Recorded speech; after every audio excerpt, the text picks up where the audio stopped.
Olá, meus alunos. Estamos aqui novamente para mais uma jornada de estudos de direito penal, dando continuidade àquela sequência imprimida nos vídeos anteriores aqui encaminhados para o YouTube e também aqueles designados e acompanhados pelos senhores lá no sistema da Unicesumar. Então hoje, seguindo a ritualística, né, e seguindo de forma adequada o cronograma de discussão da parte geral do Código Penal, tratamos hoje das circunstâncias agravantes da pena. Resolvi dividir esse tópico específico em duas partes. A primeira aula falando das circunstâncias agravantes e a segunda aula trataremos das circunstâncias atenuantes. Então, primeiramente, para que todos se situem, não só os alunos da Unicesumar, mas todos aqueles que acompanham este canal aqui pelas redes sociais, tem se avolumado a cada dia o número de visualizações e contatos que tenho recebido, né? Eu acho que está sendo muito bacana, principalmente nesse período de isolamento social, que a gente possa, por esse canal, manter esse contato mesmo à distância, mas aproximar os nossos relacionamentos e principalmente aproximar e abrir um canal para que continuemos trocando informações e trocando conhecimentos. Então, para que situemos o tema de hoje, as agravantes legais estão previstas no artigo 61 e 62 do Código Penal e estabelece-se muito claro uma linha de raciocínio aqui, que eu vou repisando isso no decorrer da aula, dizendo o seguinte, que as circunstâncias agravantes, né, desde que elas não constituam ou não qualifiquem o crime, ou se não constituam elementares, qualificadoras ou majorantes da pena do crime, elas serão consideradas para fins de circunstâncias agravantes, ou seja, circunstâncias que tornam a pena um pouco mais drástica. O Código Penal ele não estabelece o quanto, né, esta pena ficaria mais drástica, então, portanto, não há um percentual ou um número estabelecido de forma direta com relação às circunstâncias agravantes previstas no artigo 61 e 62, mas convencionou-se pela doutrina e também pela jurisprudência que o limite máximo de agravamento da pena seria estabelecido no patamar de 1/6. Aí nós passamos a analisar e dissecar o artigo 61 e 62 do Código Penal, fazendo referência a todas as circunstâncias agravantes e fazendo, nem que seja de forma rápida, pelo menos um passeio, uma menção para cada uma delas, para que os senhores na sequência possam imergir nos estudos de uma doutrina adequada de suas escolhas. Então, a primeira análise com relação às agravantes genéricas e de aplicação obrigatória, a primeira delas que vem à nossa consciência, é a primeira delas que nós precisamos deixar muito clara e que causa uma certa confusão, não digo na doutrina, não há nenhuma discussão doutrinária quanto a isso, mas vejo que na prática algumas pessoas têm alguma dificuldade com relação ao que seria a reincidência. Então, primeiro ponto para se iniciar a discussão, nós precisamos saber quem não é reincidente. Então, chama-se primário aquele que jamais sofreu uma condenação criminal irrecorrível. Já ao passo que o reincidente é aquele que cometeu um crime após a data do trânsito em julgado da sentença que o condenou por crime anterior. Então, para deixar muito claro, a reincidência caracteriza apenas quando alguém é condenado e esta sentença transita em julgado e após esse trânsito em julgado, o agente vem a cometer um novo delito. Aí estaria caracterizada a reincidência. Existe uma outra hipótese que ela está em aberto, o Código Penal brasileiro não trata dessa hipótese para fins de consideração de reincidência ou não, quando existe uma situação que o criminoso ele não é primário, ou seja, ele já foi condenado, mas ele também não é reincidente, ou seja, que ele dentro desse lapso temporal ele cometeu, por exemplo, 2 crimes e esta condenação posterior não vem, né, depois de uma condenação transitada em julgado. São fatos, por exemplo, contemporâneos. Então ele não seria nem primário e nem reincidente. Então, portanto, nesse caso, como o Código Penal não trata, ele ficaria neste limbo e não seria considerado, obviamente, uma circunstância agravante.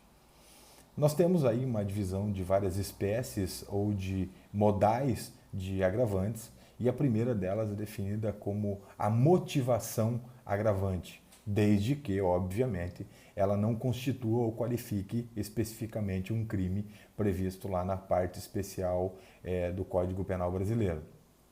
Pode-se afirmar que não há crime gratuito, né, ou sem motivos. Então, é por isso que o legislador estabeleceu essa espécie de motivação agravante. Ou seja, os motivos que se comete um crime podem ser bons ou podem ser maus, podem ser morais ou imorais, podem ser sociais ou antissociais, até por conta de que algumas espécies de crimes, dependendo da circunstância em que ele é cometido, a pessoa não pode ser responsabilizada criminalmente. Por exemplo, alguém que age mediante o estado de necessidade, em legítima defesa.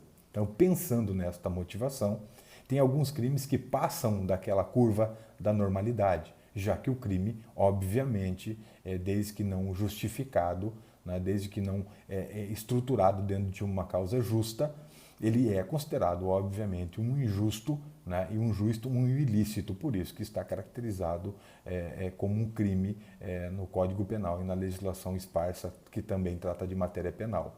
Então, nesta seara de motivação agravante, surge aqui o motivo fútil e o motivo torpe. Primeira coisa que devemos deixar bem clara, esses dois motivos não podem coexistir. Ou é o motivo fútil ou é o motivo torpe. Os dois ao mesmo tempo não são possíveis de estarem caracterizados no mesmo fato. Então, por motivo fútil, entende a doutrina que é aquele motivo insignificante, um motivo banal, um motivo desproporcional, né, uma reação criminosa desproporcional. Ele não se confunde com um motivo justo. Já o motivo torpe é um motivo que atinge mais profundamente o que nós entendemos por sentimento ético-social da coletividade. É um motivo repugnante, é um motivo baixo, é um motivo abjeto, vil, indigno, né, que ele causa uma repugnância na consciência do cidadão médio. Então essa é a grande diferença de um para o outro. Então o motivo fútil e o motivo torpe, obviamente que não se coadunam no mesmo fato. Então eles são excludentes entre si. Os motivos que agravam o crime, como a futilidade e torpeza, por serem motivação individual, obviamente que esses motivos não se comunicam na hipótese de concurso de pessoas, exceto se essas pessoas tenham agido com a motivação fútil ou motivação torpe individual. Então, portanto, se não houver essa reunião de ideias, essa futilidade ou torpeza de comportamentos, ele obviamente que não se comunicam no concurso de pessoas. Já uma outra espécie de agravantes, conhecidas como finalidades agravantes, desde que obviamente não constitua crime ou qualifique um tipo penal específico, nestas agravantes endurecem a pena diante de fins ou finalidades do crime. Elas pressupõem a existência de outro crime, que seria o crime-fim, o qual se pretenderia facilitar ou assegurar a execução, por exemplo. Ocultação do crime, uma impunidade ou a própria vantagem da atividade criminosa.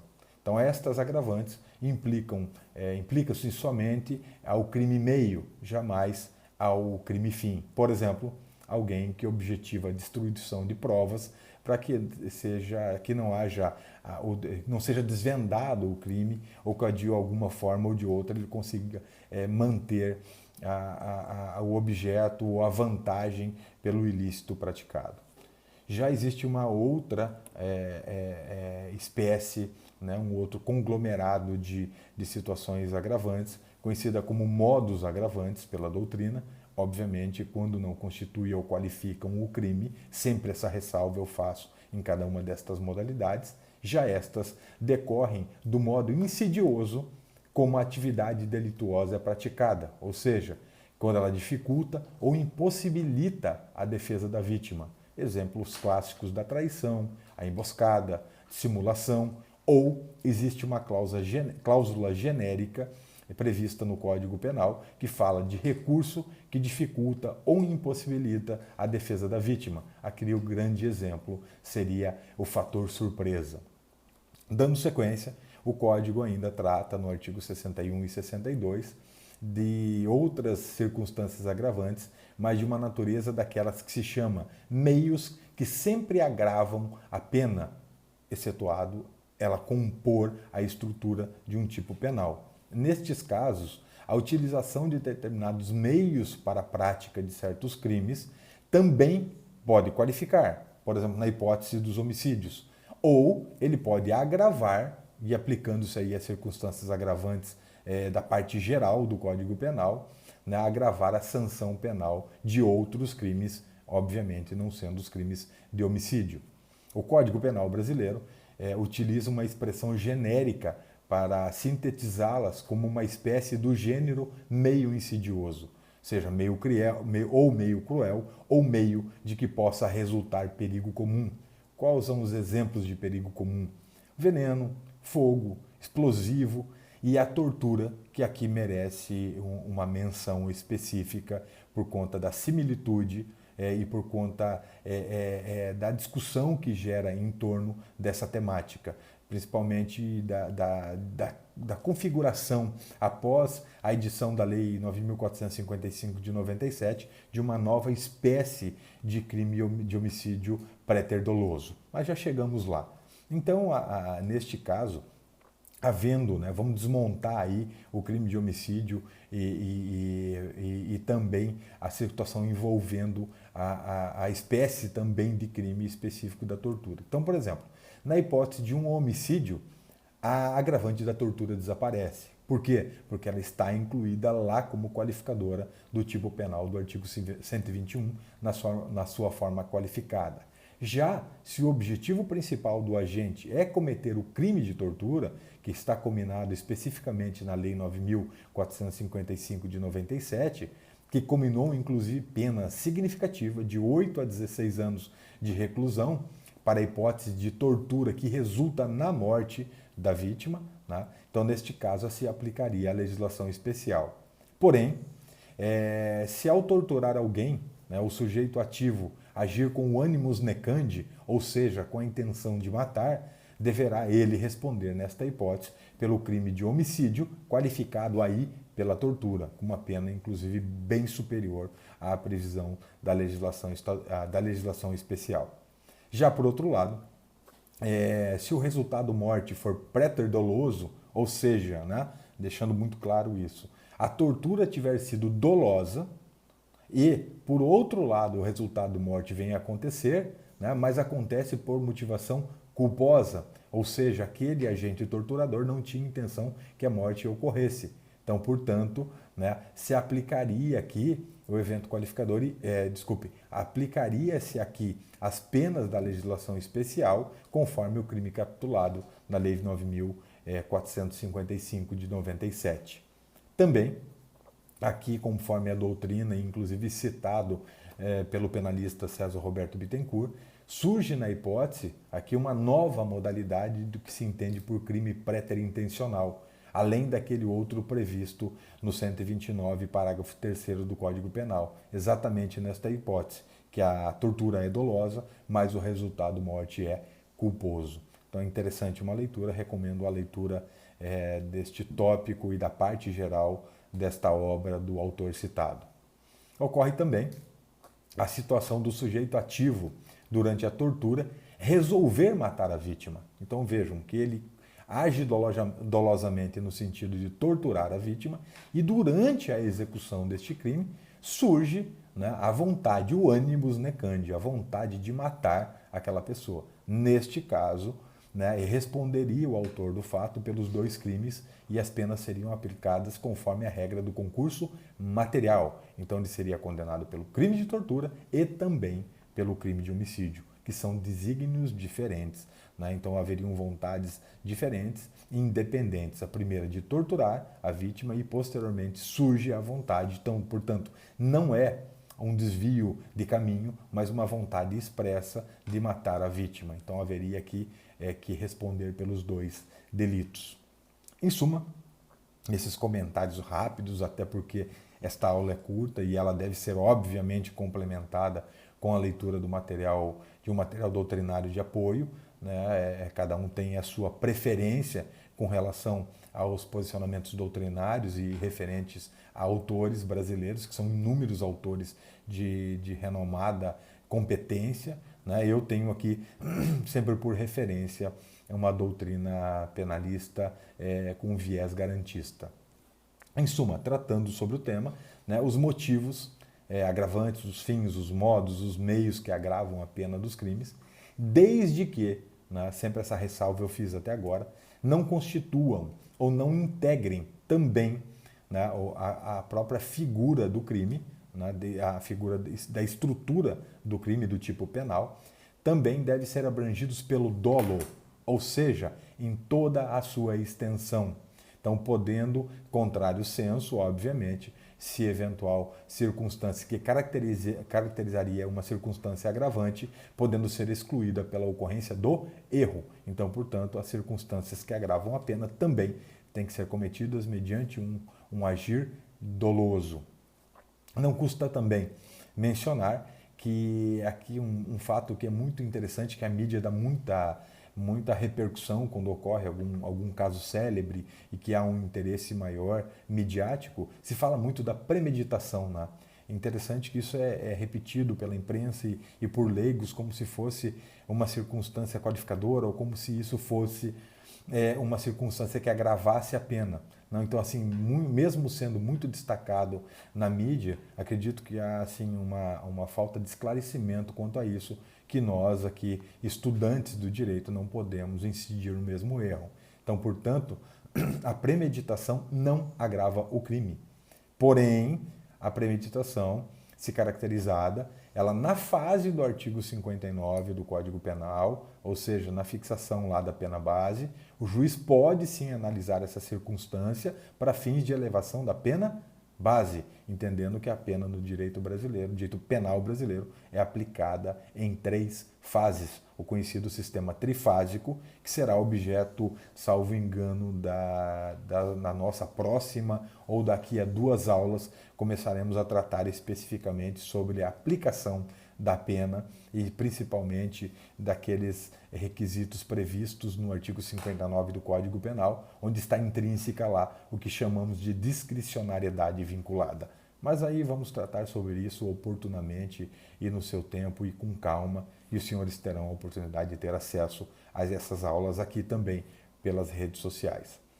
Além daquelas circunstâncias agravantes acima mencionadas, existem outras no caminhar ali do artigo 61 e 62 do Código Penal, chamada de outras circunstâncias agravantes, não menos importantes, talvez até de maior volume e de forma significativa são reconhecidas rotineiramente nos processos penais. Então, também caracteriza circunstância agravante, desde que não esteja incutida na própria estrutura do tipo penal, o crime cometido contra ascendente, contra descendente, irmão ou cônjuge. Parte da doutrina que entende que a palavra cônjuge só definiria aquele que tem um regular contrato ou um regular casamento, e aqui não incidiria, né, aquela hipótese de agravamento da pena para a união estável, para os companheiros, mas há discrepância doutrinária quanto a isso também, em que pese que na sequência vocês, senhores, verão que também existe uma situação nova, incluída pela lei, conhecida Lei Maria da Penha, que englobaria esta situação, né, e também ocorreria esta proteção supostamente deixada de lado aí pelo legislador penal.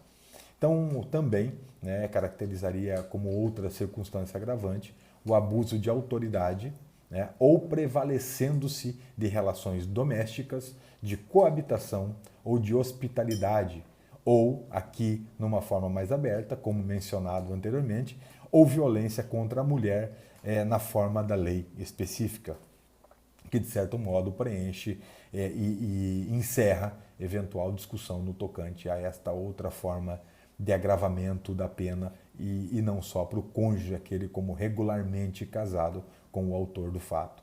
Aqui é muito interessante, muitos exemplos existem aqui nessas relações domésticas, não só de empregados, mas também de coabitação, pessoas que moram juntas, mesmo não havendo uma relação de parentesco, eventual visita, alguém que seja recebido por uma situação de cordialidade, de hospitalidade, também caracterizaria, desde que não componha isso a própria estrutura do tipo penal, uma circunstância agravante. Também na sequência, existe outra forma de agravamento referente ao abuso do poder, de poder, ou violação de dever inerente ao cargo, ofício, ministério ou profissão. Aqui estamos analisando o cargo no tocante à atividade pública e as demais situações na seara da vida privada. Então, a acepção de abuso de poder aqui, né, ao contrário da linha anterior, ela refere-se na primeira parte ao exercício abusivo da autoridade pública e na segunda parte a relação de abuso superior subalterno na seara privada.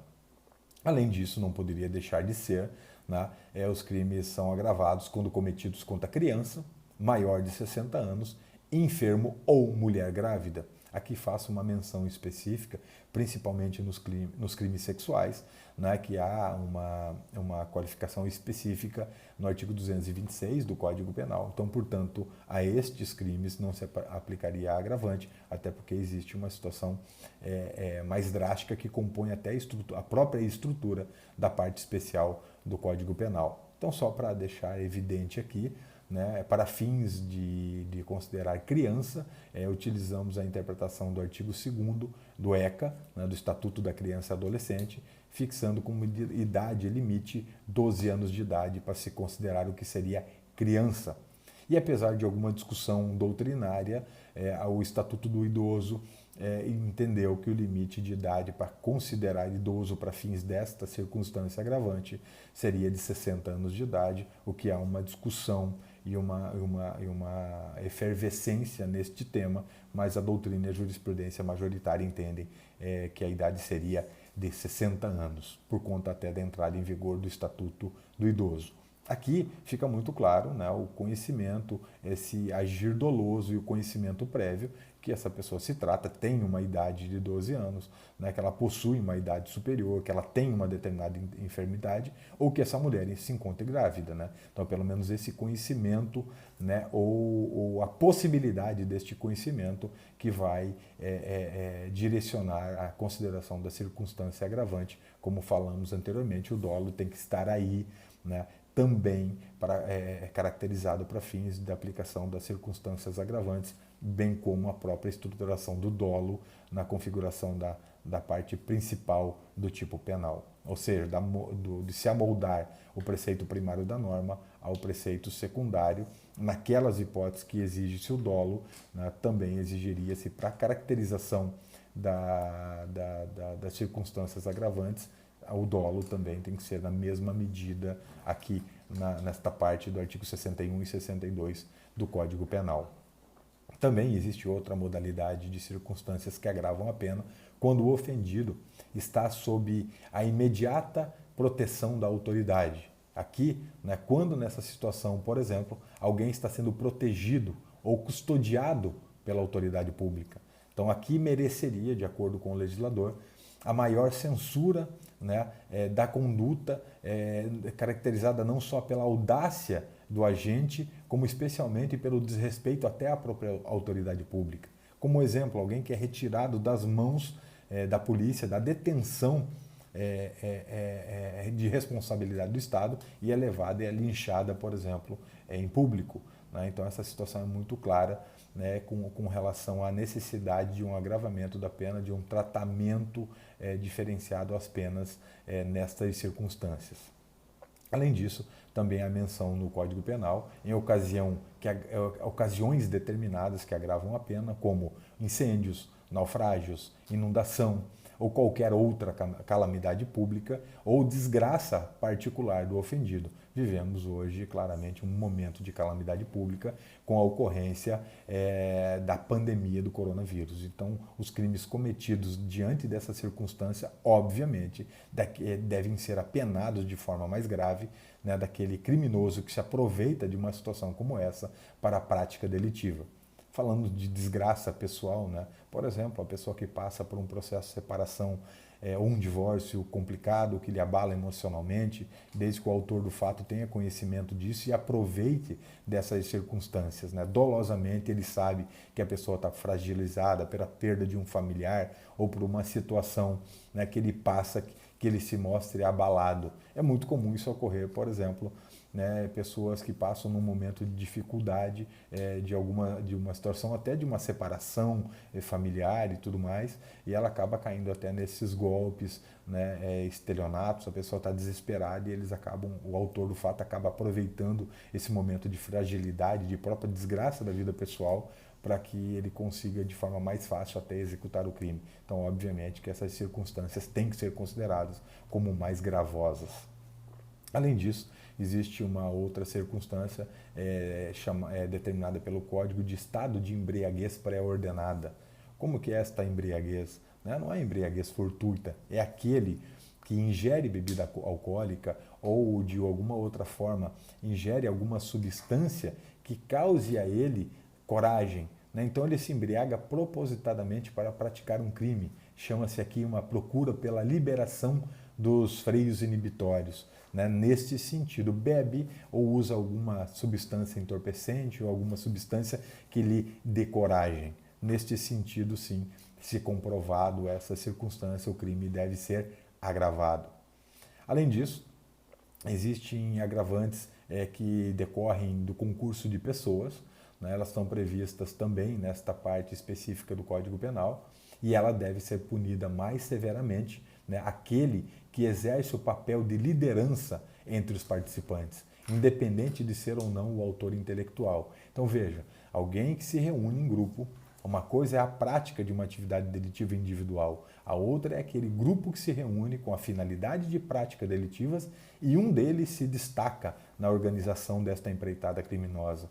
O Código Penal trata de forma diferenciada e exige um agravamento desta situação penal por conta desta audácia e desta própria liderança, deste autor de um fato criminoso. Então, neste caso, o agravamento da pena destina-se a qualquer um dos participantes, seja ele autor, coautor ou partícipe, mas ele figurando nessa posição de liderança desta atividade ou desta empreitada criminosa. Além disso, também nesta linha é agravada a pena daquele que promove, organiza ou coopera no crime ou dirige a atividade dos demais agentes. Vejam, meus senhores, que esta hipótese é inaplicável aos crimes de coautoria simples, aquelas que reúnem apenas duas pessoas. Neste caso aqui, exige-se pelo menos 3 pessoas. São aquelas atividades criminosas, associações criminosas de 3 ou mais pessoas. Então, a diferença aqui desta parte, principalmente, diferenciando aqueles que são crimes de autoria ou de apenas coautoria, não se aplica essa circunstância agravante. Além disso, seguindo, são inúmeras hipóteses de agravamento da pena. Outra delas é aquele que será agravada a pena daquele que coage ou induz outra pessoa à execução material de um crime. Aqui o induzimento significa suscitar uma ideia, fazer surgir uma ideia até então não existente. Já a coação, embora exista a vontade do agente que executa o crime, ela é viciada, no sentido de não ser livre. Aqui temos que diferenciar a coação irresistível e a coação resistível. A coação ela pode ter efeitos diversos. Se for irresistível, exclui a punibilidade do coagido, podendo, dependendo até das circunstâncias, transformar o coator em autor imediato do fato, como se ele tivesse executado o fato criminoso por mão de terceiros, pelas mãos de terceiro. Se este, obviamente, não tiver participado diretamente do fato criminoso. Já se for resistível esta coação, ela poderá ir inversamente, ser reconhecida uma circunstância atenuante para o coagido e aí, obviamente, uma circunstância agravante para aquele que coage, para o coator. Já aqui é bom mencionar, já foi estudado isso na parte geral do Código Penal, que a coação física, quando irresistível, falávamos agora em coação moral, mas a coação física, quando irresistível, ela exclui a própria ação, não havendo, consequentemente, a conduta típica daquele que executa o crime, mas a responsabilização passa a ser diretamente ao seu autor mediato. Portanto, neste caso, a coação e a indução só agravam a pena quando se tratar de autor ou coautor. Muito claro isso, né? Além disso, seguindo a esta análise, também há outra forma de caracterização do agravamento da pena, quando há instigação ou que se determine alguém a cometer um crime que esteja sujeito à sua autoridade ou não punível em virtude de condição de qualidade pessoal. Neste caso, primeiro, é necessário que o agente público esteja submetido à sua autoridade por alguma razão pessoal ou, na segunda hipótese, diante da sua própria inimputabilidade, ou seja, alguém que detém o controle de alguém que tem uma deficiência mental, uma pessoa que seja menor de idade ou um silvícola, enfim, uma destas hipóteses. Nestes casos, a autoridade referida aqui pode ser pública ou pode ser uma autoridade privada. Aqui, neste caso, se o agente cumpre ordem legal, obedecendo ordens superiores legal, praticando o crime, responderá por este em companhia com seu superior hierárquico. Então, se ele, cumprindo uma ordem legal, obedecendo às ordens superiores, praticando o crime, responderá por este em companhia com o seu superior hierárquico. Só fazer uma menção, eu falei, acho que ilegal, Então, cumprindo uma ordem ilegal, obedecendo às ordens superiores, praticando este crime, responde, obviamente, em companhia com o seu superior hierárquico pelo crime cometido. Então, frise-se, ordem ilegal. Na segunda figura, a não punibilidade de alguém, em virtude de condição ou qualidade pessoal, refere-se às escusas absolutórias ou às imunidades pessoais, que não se confundem com excludentes de criminalidade. Logo, deve tratar-se de fato típico, antijurídico e culpável. Então, portanto, se alguém, nestas condições, um menor de idade ou alguém que não tem as suas faculdades mentais intactas, comete um crime mediante a legítima defesa, obviamente que ninguém deve ser punido, até porque há aqui uma escusa absolutória em favor desta pessoa, independente dela ter essa liberdade, essa aquiescência e esse poder volitivo próprio. Aqui nós estamos falando naquelas circunstâncias em que se caracteriza um crime e esta terceira pessoa que instiga ou determine que esta pessoa inimputável ou de alguma forma imune, ela cometa um crime. Aí sim, esta pena deverá ser agravada. Além disso, dando sequência aqui, partindo já para a parte derradeira de nossa aula, também agrava a pena aquele que executa o crime ou nele participa mediante paga ou promessa de recompensa. Esta agravante aqui, claramente, ela foi construída para punir com mais severidade a torpeza da conduta praticada para aqueles crimes conhecidos como crime mercenário. Então, contudo, é obviamente aqui inaplicável ao crime de homicídio, pois ela figura lá no crime no artigo 121 como uma figura qualificadora.